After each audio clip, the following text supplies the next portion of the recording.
Trump's running for office again. The mastermind. Don't remind me. Don't remind me. Believe me, I wish that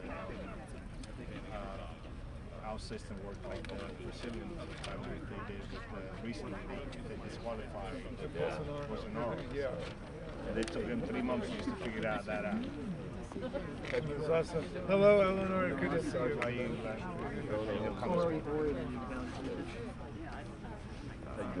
Good. How about you? Very well. You never went away, you know. Not as close as you are, but pretty close. I'm the closest. Yeah. Yes.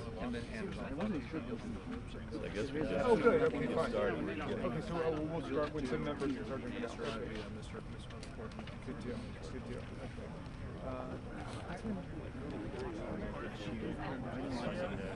I'm unused to not having to worry about the session. I realize less. Yeah. All right.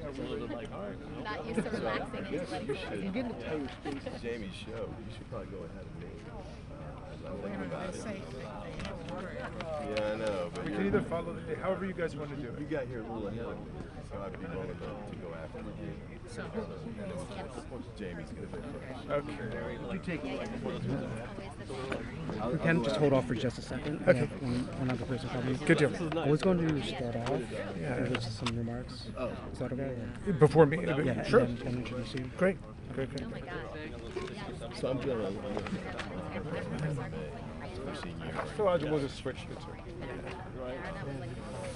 That was like an impressive Yes. physical feat. And like, Yeah. I'm just waiting for everybody's here.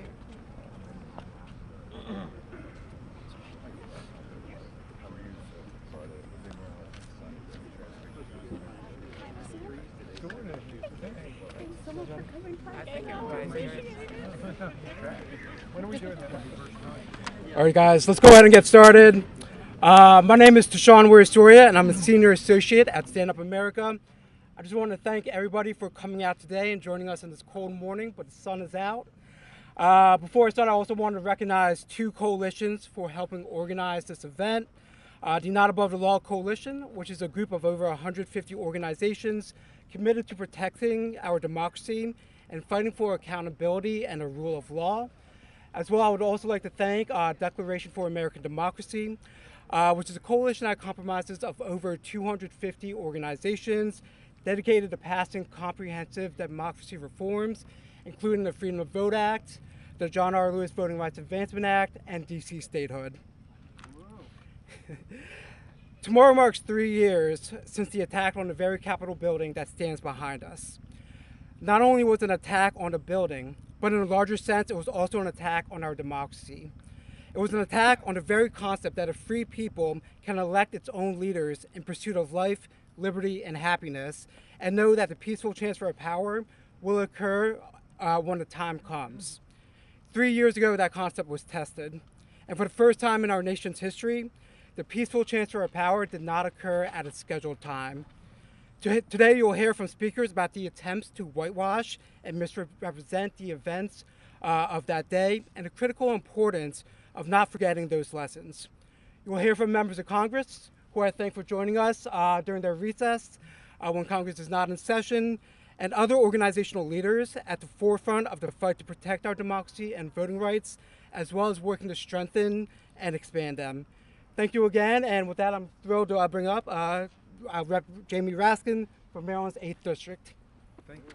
Thanks so much. Well, good morning, everybody. Joe Biden beat Donald Trump in the 2020 presidential election by more than 7 million votes, 306 to 232 in the Electoral College. This is the hard, inescapable, ineradicable fact that Donald Trump and his followers have never been able to accept to this day. And that was the cause of the riots and the violent insurrection and the attempted political coup that took place on January 6th. Donald Trump's refusal to accept what took place. The political scientists tell us that the hallmarks of an authoritarian or fascist political party are that, one, they do not accept the results of democratic elections that don't go their way. Two, they refuse to renounce or they openly embrace political violence as an instrument. What's the matter with, is there something wrong with this sign? Israel not above the law. They Hold Israel accountable. they accept Worse than Jan 6. Hold Israel accountable. Israel is not above the law. they accept. I'm sorry. Let me just start that again. That authoritarian and fascist parties that don't accept democratic process and the rule of law, they reject the results of democratic elections that don't go their way, number one. And number two is they embrace political violence as an instrument for obtaining political power.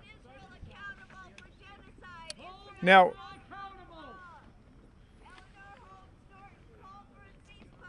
okay, forgive us for the interruption. These are hard times, obviously. We're in defense of democracy and human rights and peace all over the world. That's what we stand for, and that's why we're together here today.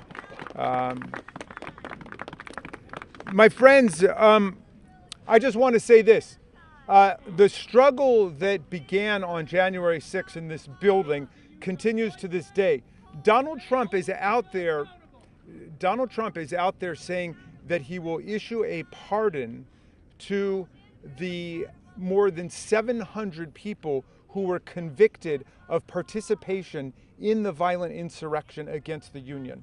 So there are people who've been convicted of assaulting federal officers, people convicted of seditious conspiracy, which means conspiracy to overthrow the government, people convicted of destroying federal property, and so on. Donald Trump is saying that he is going to pardon all of these people, and he means it.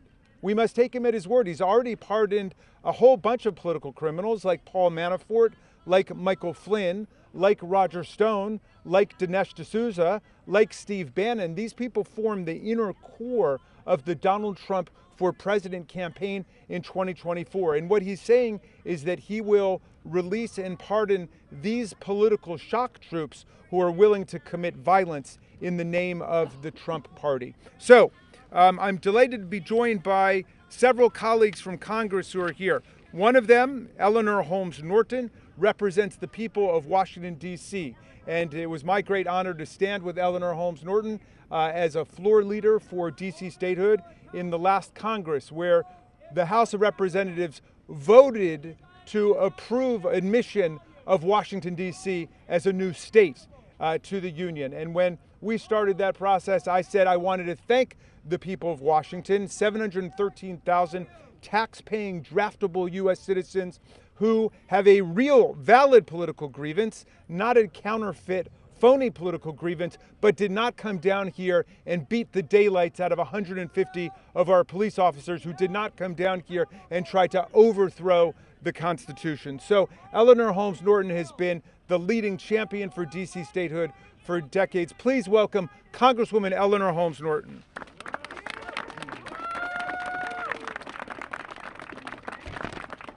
Thank you very much.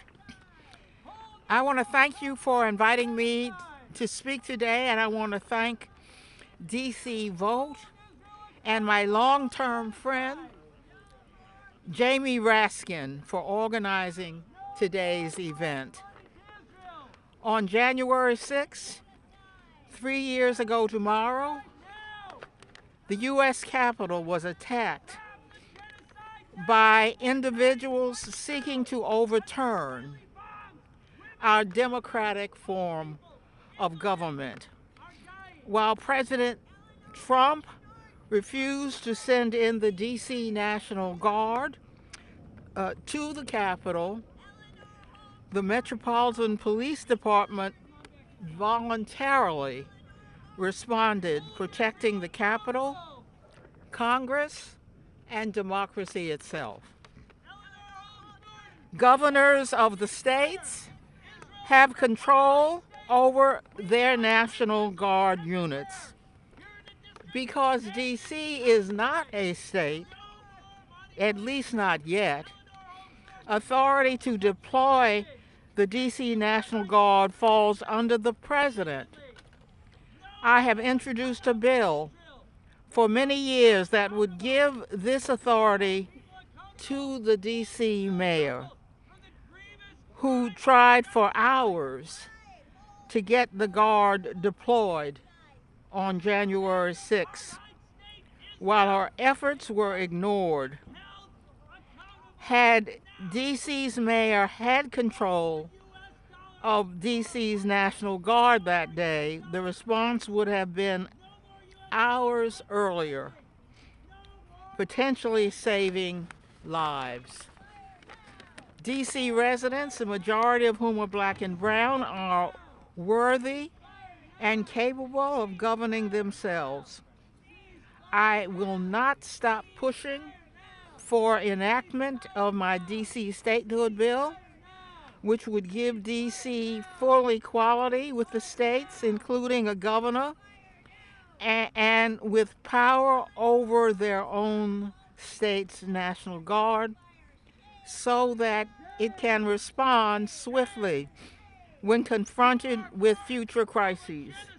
In the meantime, I'll be pushing for enactment of my bill to give D.C.'s mayor control of the D.C. National Guard.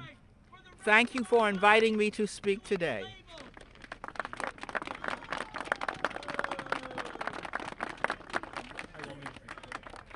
I'm fine. Can you hear me okay?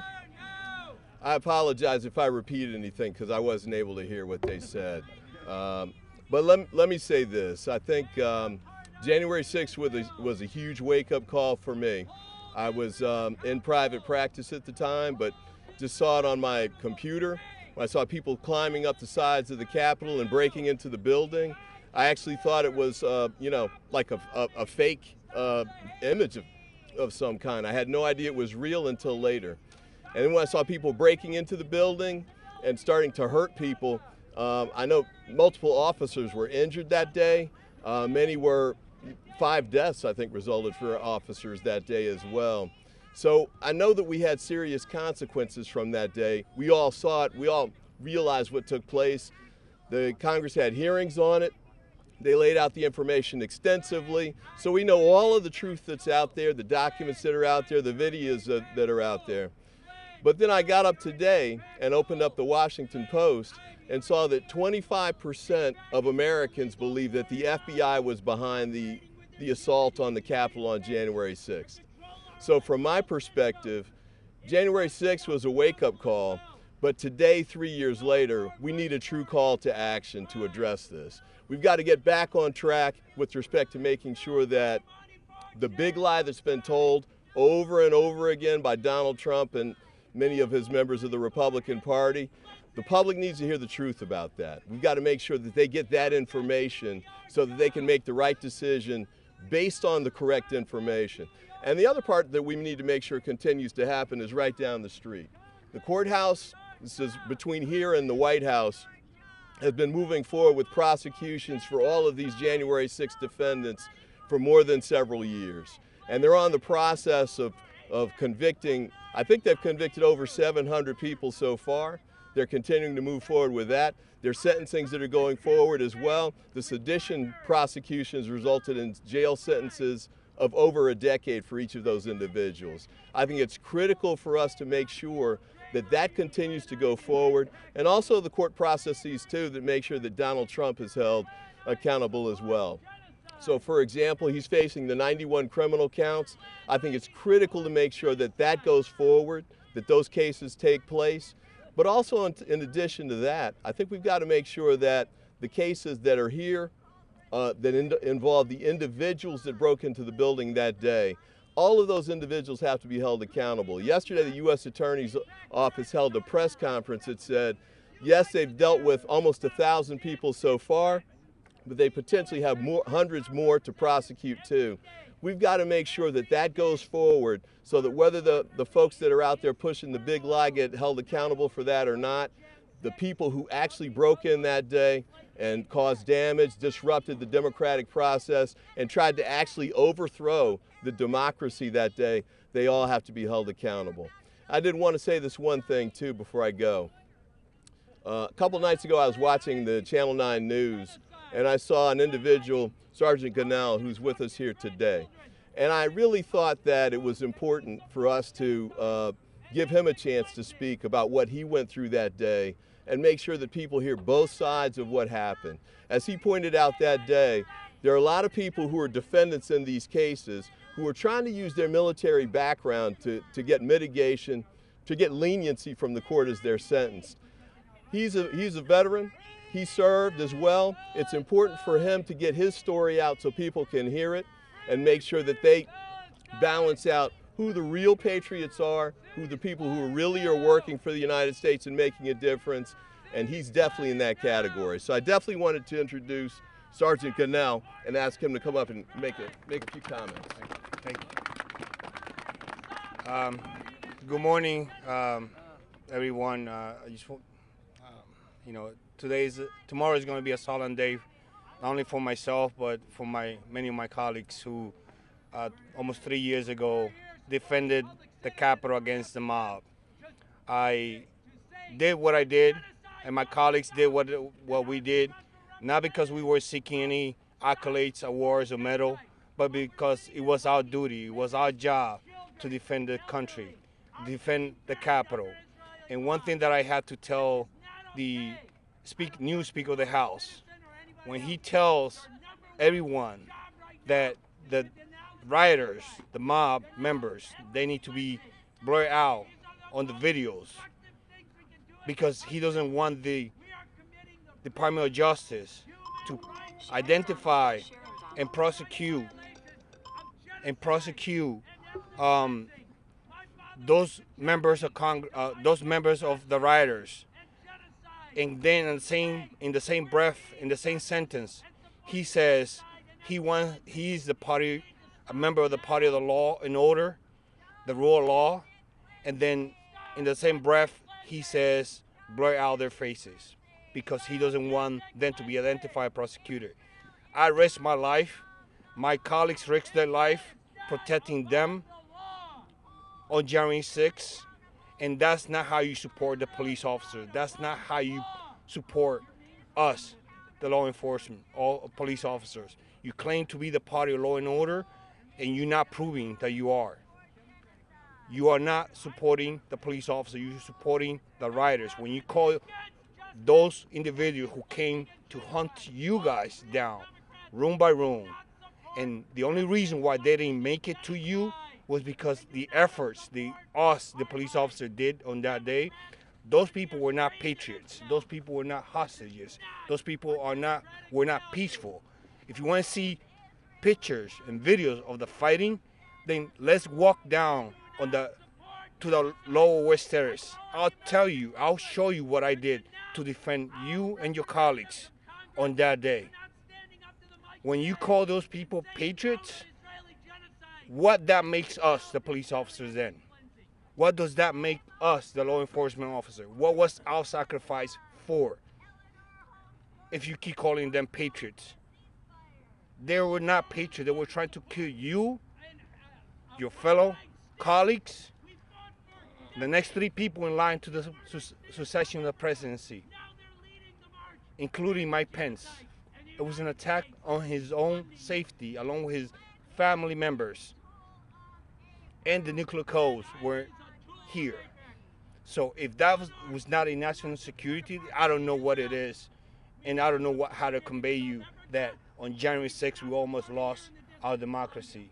And if it wasn't because the action that us, the police officer, did on that day, we would have lost it. Did we accomplish everything that we tried to do? No, we failed. We felt defeated. But that's because we had thousands and thousands of people here attacking us, breaching the Capitol.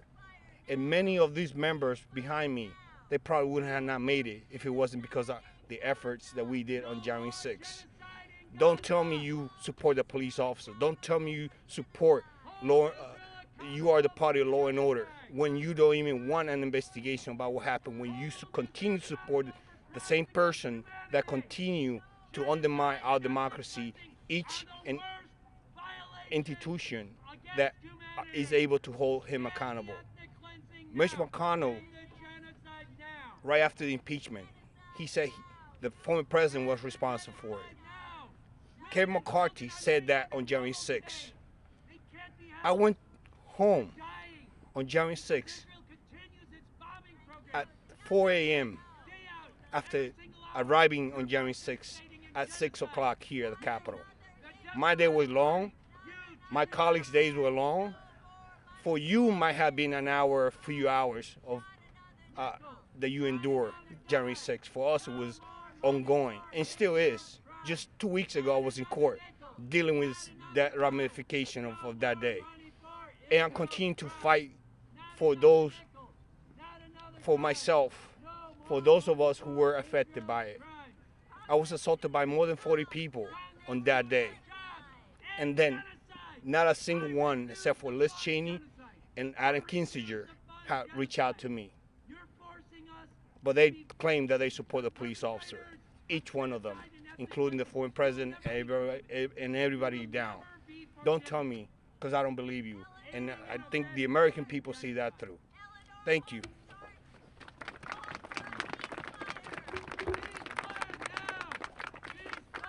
Thank you, Sergeant. Thank you for your bravery. Thank you for your courage. Next speaker I want to bring up is Mr. Svante, President of People for the American Way.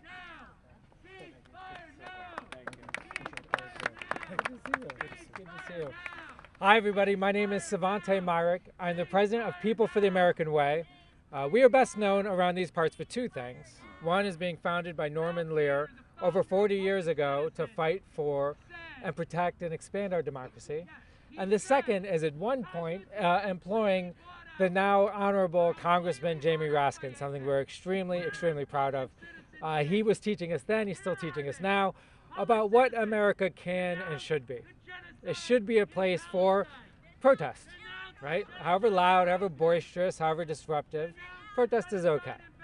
But we're here to commemorate something that was not okay, something that went beyond annoying, something that went beyond disruptive, something that was lethally dangerous.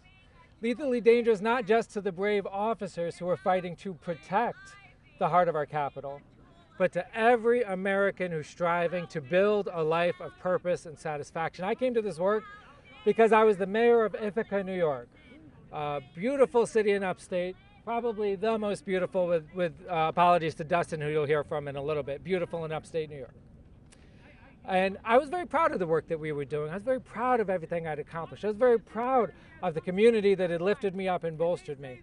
And on January 6th, I watched.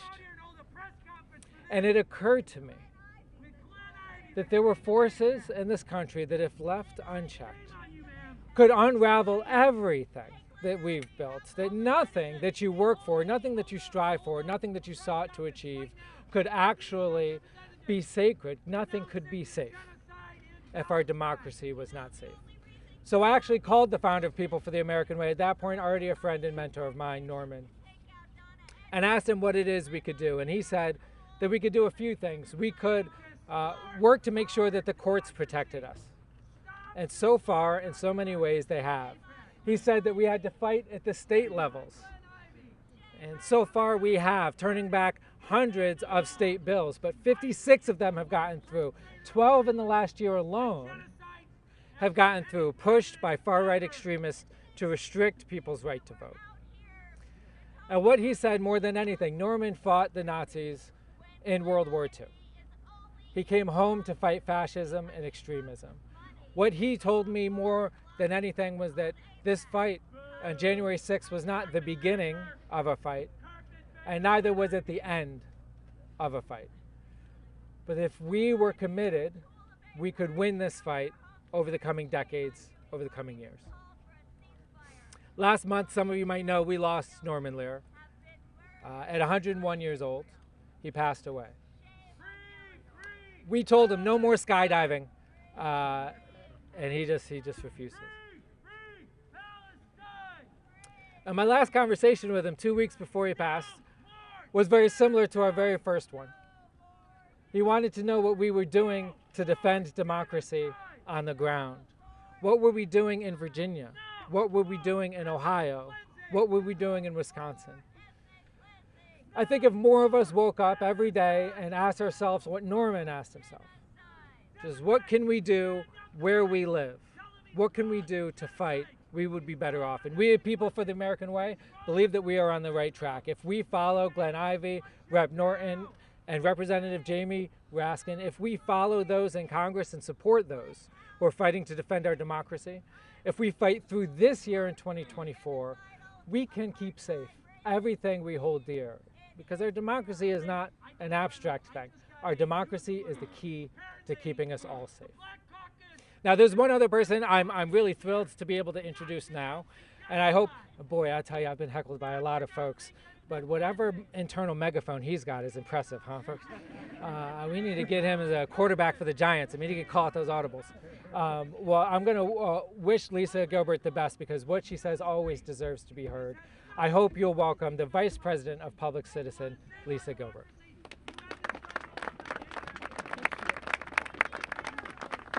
Thank you so much for that, Svante, and I will try to project. As he said, I'm the Executive Vice President of Public Citizen, and Public Citizen works to protect our democracy, to fight corporate power, to make sure our system is fair and representative. And I am so honored to be here today with these incredible congressional champions and with these amazing colleague organizations. Public Citizen is a leader in the Declaration for American Democracy, and we co-chair the Not Above the Law Coalition. As Tishan said at the top, the Not Above the Law Coalition is dedicated to accountability and the rule of law, and really there is no more important day to talk about these concepts. Tomorrow, it will be 3 years to the day since we faced an unprecedented assault on our democracy. January 6th will forever be remembered in infamy. The lies and the violence are truly seared into our collective national memory. 3 years ago, more than 2,000 rioters entered the Capitol, they looted and they vandalized the building itself. As Sergeant Gonal said, 140 police officers were attacked and 5 people eventually lost their lives. Most Americans watch the events of January 6th play out on their television screens and in their Twitter feeds, and more than 4 out of every 5 Americans condemned what they saw. So the good news is that our system of justice is working. Donald Trump is in the midst of being held accountable for his crimes in the courts. The more stressful news is that it is 2024. So we are now less than a year out from the next presidential election, and reasonable people are justifiably worried about whether the will of the American people will actually prevail. So as we look ahead to the election, we have to reaffirm our American beliefs, our belief in a peaceful transfer of power, our belief in the legitimacy of our elections, and our belief that we live in a nation where we respect the results. The hard truth of the matter is that in the 3 years since the insurrection, we actually have not done enough to protect our democracy, to really ensure that nothing like this could ever happen again. And we need real concrete action to fix that. We need to adequately fund our elections. We need to protect our poll workers and election workers on the ground. We need to fight against mis and disinformation, including the new threat of artificial intelligence-generated misinformation. We need to continue to hold accountable the perpetrators of the big lie. We must work to uncover the secret money corruption in our democracy. And of course, we must eventually pass legislation that enshrines all of this in law in the form of the Freedom to Vote Act and the John R. Lewis Voting Rights Advancement Act.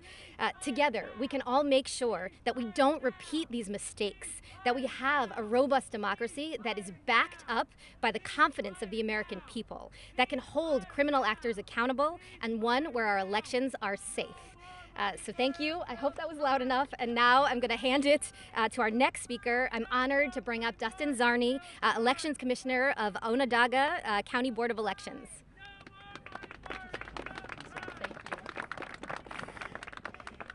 Thank you so much. I'm honored today to be in our nation's capital, honored to stand with some of the people behind me that I consider personal heroes of mine. But that honor is laced with sadness today because we are marking the 3rd anniversary of the January 6th insurrection. The big lie that led to the insurrection continues to this day. It is having an adverse impact on election workers throughout the country. The Brennan Center last year released a study that said 45% of all lead election officials have reported an increase in physical threats and harassment. And 20% of those lead election officials have decided to retire before the 2024 election because of that. Issue 1 released a report later last year of the 11 Western states that showed that this problem may be greater than we thought. 40% of the lead election officials in those states are going to be new for the 2024 election. And in battleground states, it's even worse. Arizona, 14 of the 17 counties in Arizona have new lead election officials going into 2024. CNN said that Pennsylvania has 40 of their 70 counties have new election officials going into 2024, and they've all left because of the harassment, because of the targeting that has happened, because of the big lie. We have lost hundreds, if not thousands of years of experience of election officials going into the crucial 2024 presidential election. The big lie continues to this day. It's resulted in voter suppression laws across the country. It's resulted in decreased resources for boards of elections to do their job. And even citizen groups have formed to go door to door to target voters in New York State and harass them, wrongly accusing them of voter fraud.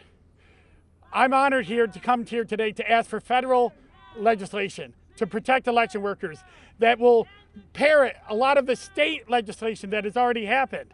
We need resources to be able to deliver the vote safely and accurately in 2024 so the voters' voices are heard. I believe in the bipartisan boards of elections across this country. People that have come to serve the public. They're not doing it to get rich. They're not doing it to get famous. They're doing it to serve their friends and neighbors. And they deserve the protections of the federal government and their state governments, and yes, their local governments to make that job possible. So I'm hopeful that we can see legislation in this next year in the states and in the federal government and resources directed so those boards of elections can do their job in a safe and accurate manner and deliver the voice of the American people to the ballot box and give them their choice this election. So thank you very much for having me, and thank you very much for attending. And I'd like to. What's that? Second best city enough. The second best city. Syracuse is beautiful in its own way, Svante. So I'd like to introduce the next speaker, Donald Sherman, Executive Vice President and Chief Counsel for Citizens for Responsibility and Ethics in Washington.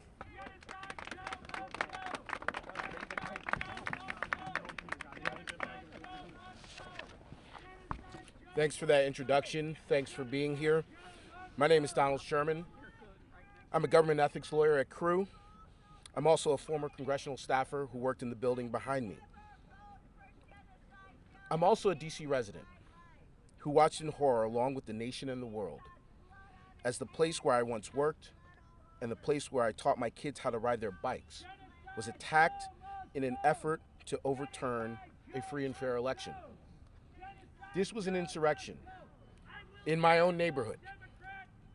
CREW is a nonpartisan, nonprofit organization that uses legal and policy advocacy along with robust research and communications to promote ethics and transparency in our government and in our elections. 3 years ago, a violent mob incited by former President Trump stormed our Capitol in an attempt to overturn the 2020 presidential election. The insurrection disrupted the peaceful transition of presidential power for the first time in our nation's history. The gravity of this situation cannot be overstated. But this is where Section 3 of the 14th Amendment steps in, a constitutional provision forged in the aftermath of the Civil War that disqualifies oath breakers who engaged in insurrection against our Constitution. This disqualification clause is an essential safeguard for our democracy. Inciting a violent mob to overturn an election and disenfranchise millions of Americans is exactly the kind of undemocratic activity that meets this test. Section 3 is necessary to protect our democratic process from those seeking to undermine it through insurrection or rebellion. It was literally built for this moment. The only question is, are we? Are our courts? If we don't use this tool to defend our democracy now, we may be facing another insurrection a year from now or further into the future. Since the Reconstruction era, there have only been 2 successful lawsuits to disqualify insurrectionists from office, both of which were brought by Crew on behalf of brave citizens willing to stand up for the Constitution. Crew's case representing New Mexico residents in 2022 removed Cowboys for Trump founder Coy Griffin from office as a county commissioner, and Crew's case in Colorado on behalf of 6 Republican and unaffiliated voters led the Colorado Supreme Court to hold just a month ago that Donald Trump was disqualified and could not appear on the Colorado presidential primary ballot. Now, former President Trump has tried to muddy the waters to make these issues seem complicated, but they aren't. The only fact finders to reach the merits of Section 3 issues found that January 6th was an insurrection and that Donald Trump engaged in it. Section 3 is a qualification akin to age or citizenship, enforceable without a criminal charge or a conviction. No one, not even popular candidates or former presidents, is above the law. But the accountability effort is not about any one organization, which is why we were glad to receive help in our litigation from groups in the DFAD coalition, among others, and why we were proud to file briefs and advise the main challengers, who secured a decision from Secretary Bellows disqualifying Trump from that state's ballot. Preventing another January 6th requires teamwork. After all, our democracy is on the line.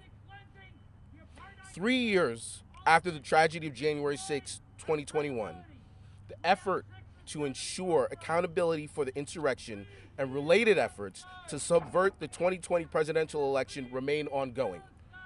Crew and other leaders assembled here and across the country are going to continue to do the work necessary to promote that accountability.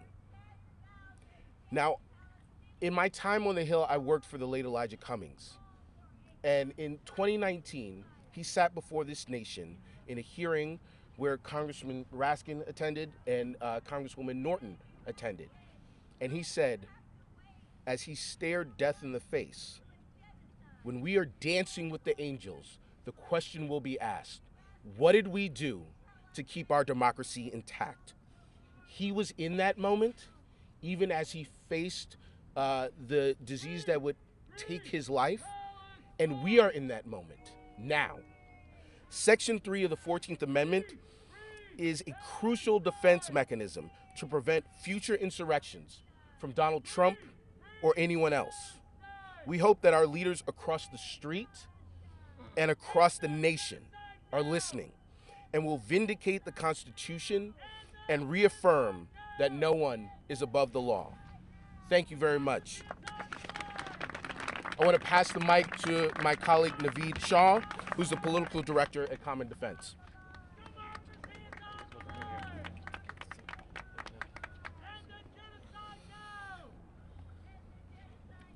Good morning, and thank you all for being here. My name is Naveed Shah. I'm the political director of Common Defense. We're a grassroots veterans organization. I'm also a veteran of the U.S. Army and the war in Iraq.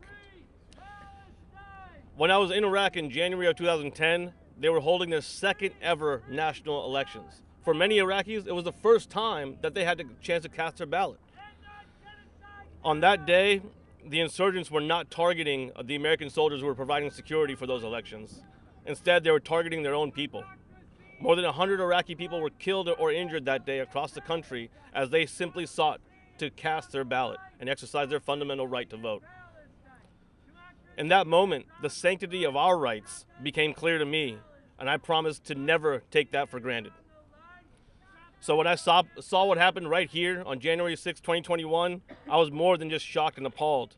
I was scared for what could happen to our country if we allowed the big lie to fester and to allow insurrectionists to take power. 3 years ago on that dark January day, our nation witnessed a terrifying assault on the foundations of our democracy. A mob incited by lies and fueled by a hunger for power stormed the Capitol, leaving a trail of violence, trauma, and shattered trust in its wake. If it wasn't just an attack on a building, it was an attack on every vote cast, every voice, every principle that America was built upon.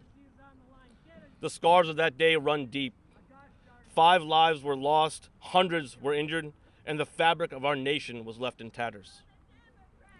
But let us not forget the true culprit, the poisonous mix of political ambition and disregard for the truth that birthed that insurrection, Donald J. Trump.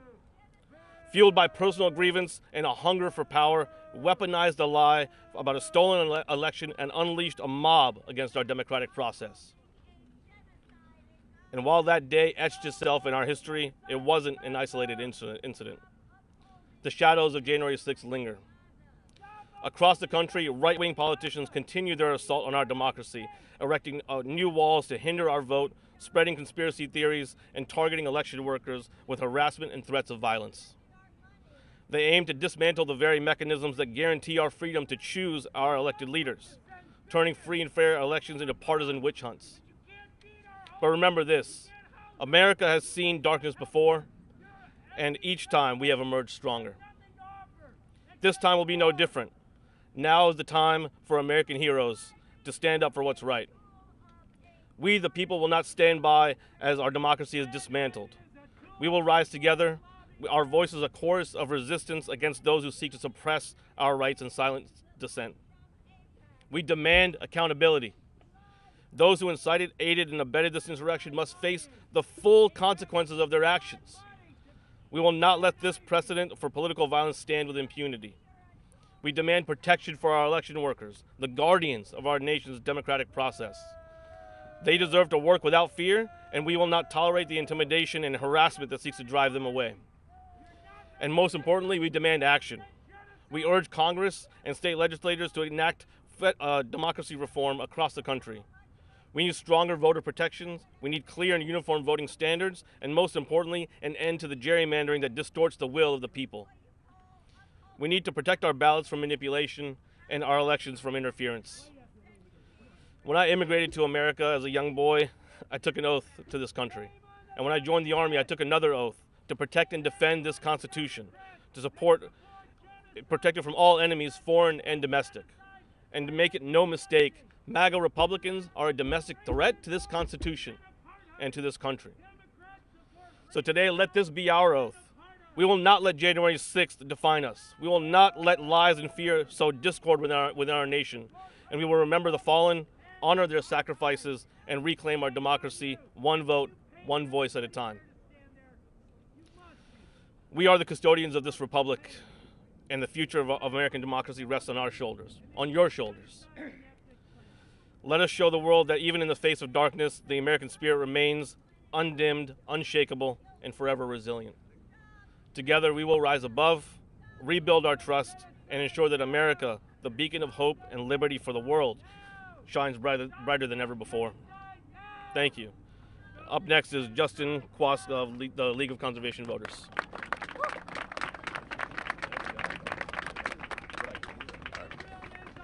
Hello, everybody. My name is Justin Kwasa. I'm the Democracy Program Director at League of Conservation Voters. So the insurrection on January 6th attacked a core tenet of our democracy, and that says that the will of the people will be protected and respected. For over 250 years, our democracy has put that into practice by making peaceful transitions until 2021. At a time where we've seen the hottest temperatures on record, extreme weather events happening across the country and across the world, and scientific certainty that climate change is human caused, the American people have gone to the ballot box election after election and have clearly voiced their demand to address our climate. Now, the environmental movement sees the political violence that happened here on January 6th as fully in line with the powerful interests that continually undermine the will of the people in our democracy. Whether it's big spending oil, whether it's oil big spending influencing our elections, or individuals storming the Capitol in order to overturn certified results, the goal is the same. That is why we say that we need to have a healthy democracy in order to address climate change. Because we can't effectively address climate change if the pro-environmental will of the American people isn't being respected. We can't fully address climate change if our elected officials don't represent the diverse communities around the country that are affected negatively by our environment. We can't effectively address climate change if communities of color who experience the worst impact of environmental justice are ignored and systematically erased. We can't effectively affect climate change if we consistently spread lies in person and online that baselessly attack the legitimacy of our elections. We can't effectively affect climate change if workers are being attacked for doing the right thing and counting our votes in the election. And we can't effectively address climate change if political violence is used to overthrow our system of government.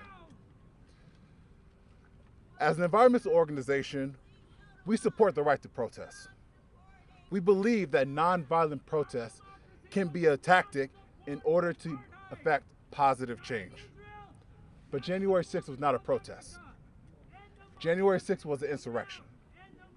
It was a violent attack on our democracy aimed at silencing the will of the voters and the American people. We can't let January 6th happen again. Our democracy can't handle it, and our environment can't afford it.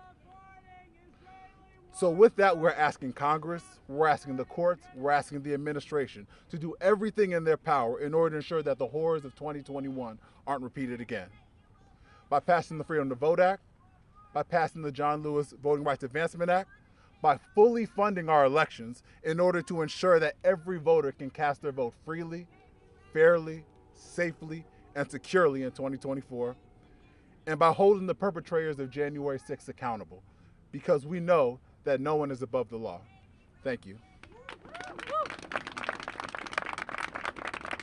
And now at this time, I'm going to bring up Jose Morales Jr., who is the spokesperson for Courage for America.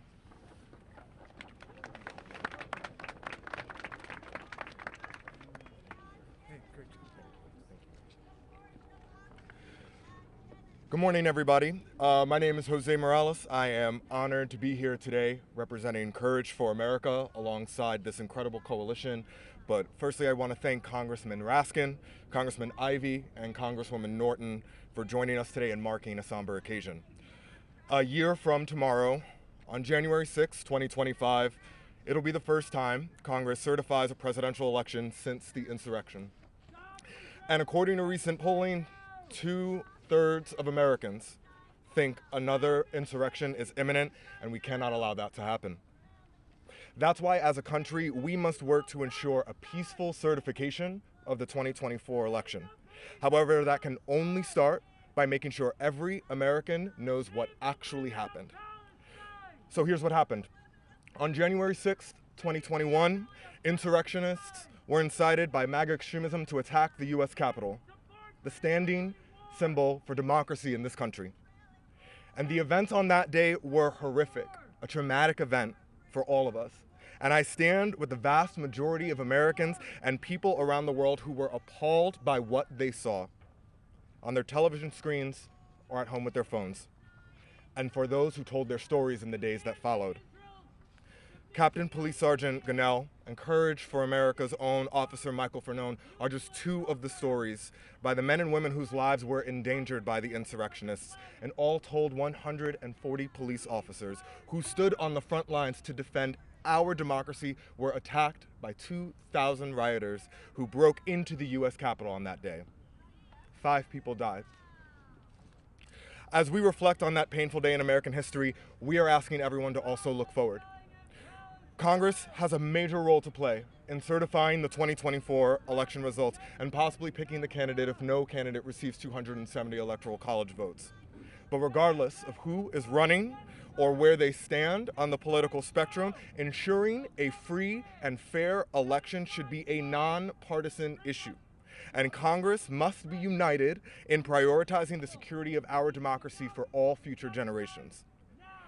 However, as many of us know, today the road to get there feels harder than it should be.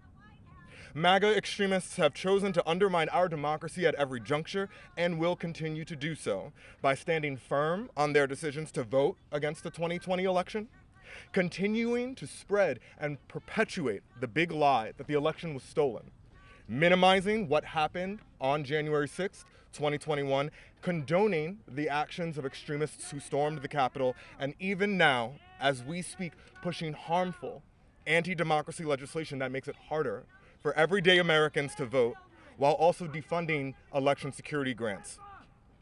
We're beginning a new year, and I'm asking us to show a resolve to defend against these dangerous anti-democracy initiatives we see in Congress being pushed by MAGA extremists. We cannot allow false narratives, misinformation, and extremism to win. We simply cannot. We have to tell the truth. Regardless of where we come from, no matter your walk of life, what makes us proud to be an American is our ability to vote for our elected officials. And this right is often undervalued and taken for granted, but nevertheless, it is what makes this country a beacon of hope and one that many who come to join. I am so proud to work in tandem with Courage for America. We are using every tool at our disposal to inform the American people of what I just spoke about here today, and what's at stake if we do not secure our democracy to ensure peaceful certification of the 2024 election. That includes sharing the stories of those impacted by the insurrection, uplifting the needs of everyday Americans, some of whom have joined me here today for this solemn anniversary, traveling from Nebraska, Texas, Maryland, and places all over. They know that securing our democracy is personal to them. I hope it's personal to you. They'll continue to share their story and this message about the dangerous precedent that was set on January 6th, and that we can stop another insurrection. During a time of great division in this country, now more than ever, I take this as a call to stand united against extremism in Congress, because our democracy as we know it is at stake. And before I go, I want to also thank Common Defense, who's here with us today, who helped us mark this solemn occasion just a year ago. We worked together on this and so many issues with other members of the Not Above the Law Coalition and anyone who still believes that democracy, though on the line, is worth fighting for.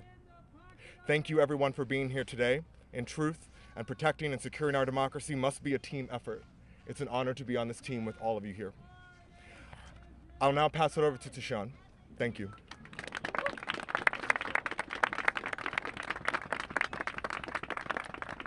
Thank you, everybody. Thank you for standing out here.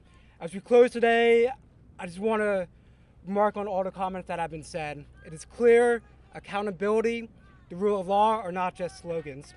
Comprehensive democracy reform is imperative. That means passing the Freedom to Vote Act, passing the John R. Lewis Act. DC statehood must happen. I want to thank everyone again. Reporters, all the speakers are going to stay here, so if you have questions, please feel free. Come forward, you can gaggle, but appreciate everybody, and everyone have a good day. Thank you. Thank you.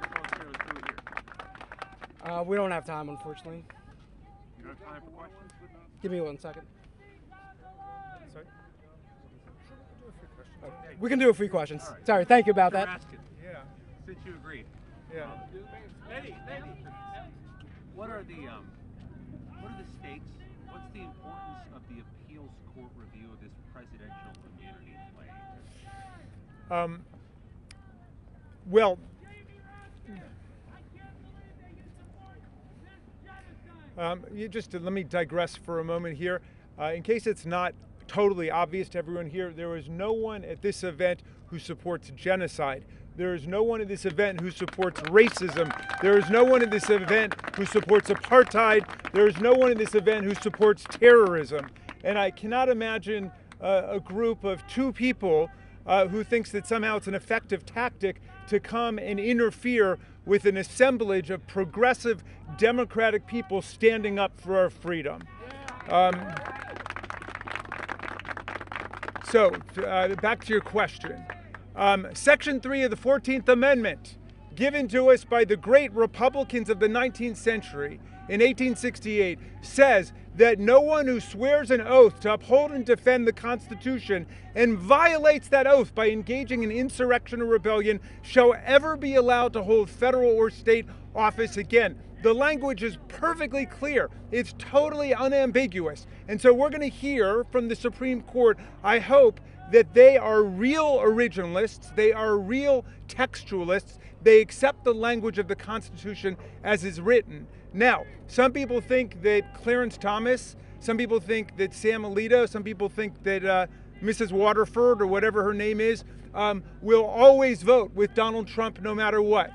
Perhaps that's right, but I'm hoping that there will be a core of justices who will actually stand by the Constitution of the United States, the way that we are here to stand by the Constitution of the United States today. Do you think Justice Thomas should recuse himself? Well, Justice Thomas's wife was directly involved in organizing the protest that became the violent insurrection which backed up Donald Trump's coup, his attempt to overthrow the election of 2020. So she was directly and integrally involved in those events. I don't think there's anybody in America who could reasonably look at a situation and say that a justice who's married to somebody who was a key participant in these events shouldn't recuse himself. Obviously, under the Supreme Court's very lax ethics code that it finally just adopted for itself a few months ago, it's going to be up to him. But I think that the country should stand up and say that Justice Thomas, for one, must recuse himself because of the involvement of his wife in these events. So, yeah. Jonathan Svante with Pittsburgh Post-Gazette, formerly from the Post-Standard of Syracuse. So the Syracuse people here. The reason I asked is Pennsylvania is one of only 2 states that House Republicans tried to overturn the election results and tried to get the Supreme Court to throw out the thing. And I'm a resident of Pennsylvania. Am I going to be worried about another type of insurrection? Again, the stop the steal, the hidden votes, that the threats against against election workers. Well, the reason that I'm so thrilled and excited about the assembly of so many great civil society groups here today is because people understand that the people's election is actually threatened again by Donald Trump and his cultish followers. They have never recanted their claim that Donald Trump actually won in 2020. He's running around the country saying he's going to pardon the January 6th insurrectionists who are in jail, even though the other half of the time they're saying that they're actually Antifa fighters and FBI agents, which would make it hard to understand why they're protesting for their removal, and Donald Trump is saying he's going to pardon them. But in any event, there's no logic over there in the land of conspiracy theory. So yes, we have to defend the election at every level, at the precinct level where Ruby Freeman and Shay Moss defended the election. We've got to defend it at the state level where Brad Raffensperger, at least last time, did the right thing. We're going to have to defend it on January 6th, again, where Vice President Pence withstood incredible pressure to step outside of his constitutional role and just declare Donald Trump the winner. We're going to have to try to mobilize on a cross-partisan basis everybody who supports constitutional democracy to defend the Constitution. So, yeah. You've been on this journey for a while now. Are you confident going into this leg of the fight that you'll be effective? And a second question to that is, do you feel that your actions yesterday with your report coming out is going to have any impact on this broader decision to hold former President Donald Trump accountable? Yeah, thank you for both those questions. Number one, the vast majority of the American people believe in democratic institutions and believe in free and fair elections. It is only authoritarian parties which take the position that they can't lose an election, and if they do, the election was contaminated. That is a hallmark of fascist political parties, that they don't accept the results of free and fair elections that don't go their way. But the vast majority of Americans stand on that side. Joe Biden won by more than 7 million votes. There are millions of young people who are coming into the political process who also support democracy and freedom.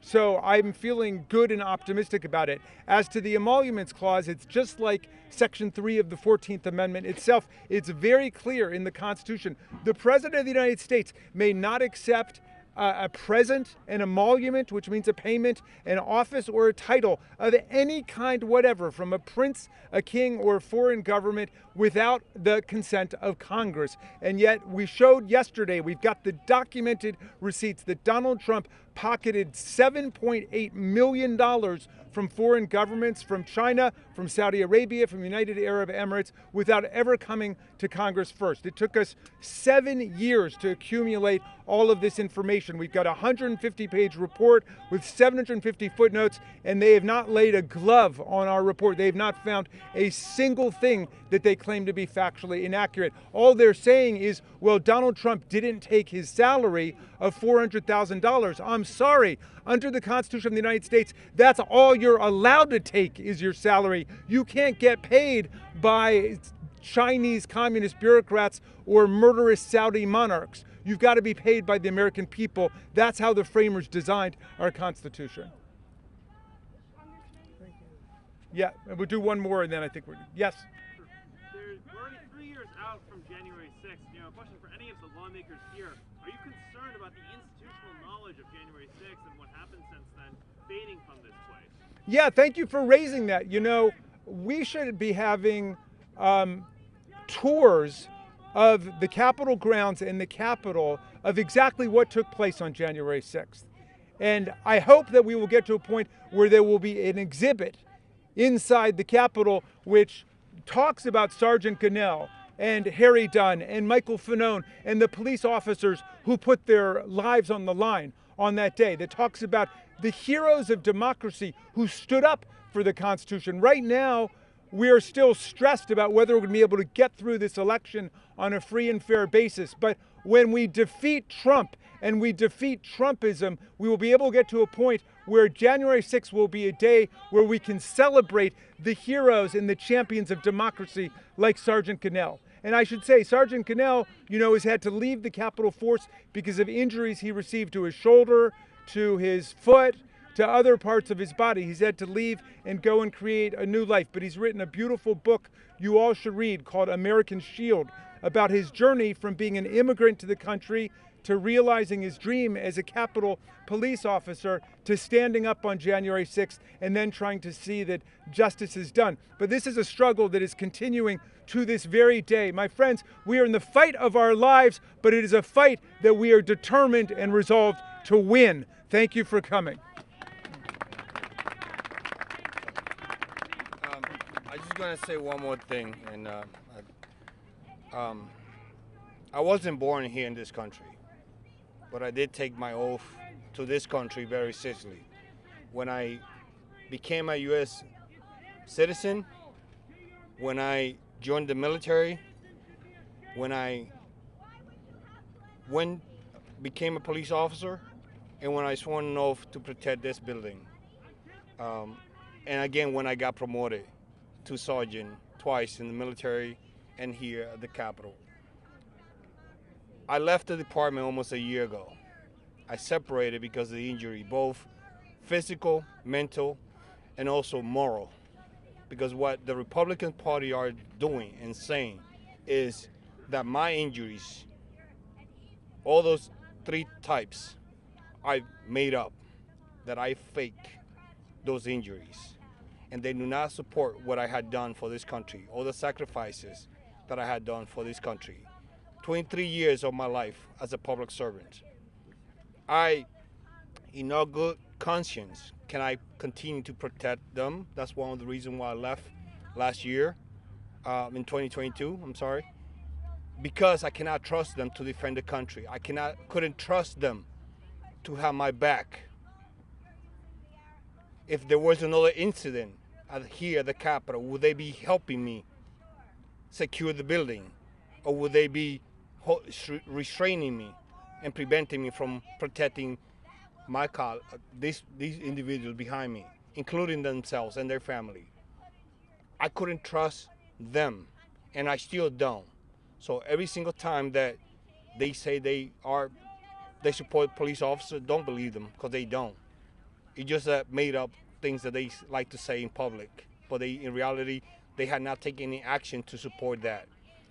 Today, I had the privilege to be in the newsroom with my former colleagues, Harry Dunn.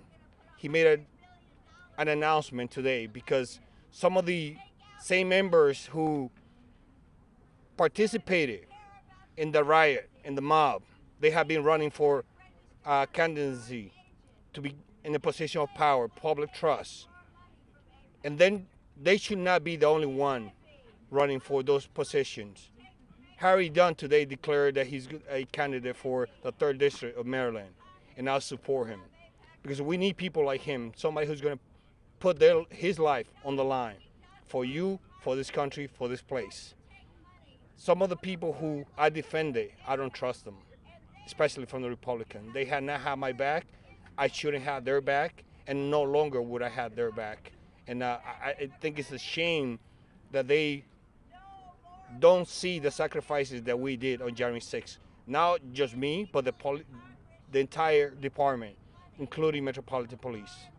And it is insane that they continue to do this, supporting the same person that sent the mob to kill them and their colleagues. But please support Harry. Please support Harry. Get him in office. Thank you. Thank you, everybody. Really appreciate everyone coming out. Thank you again. Take care.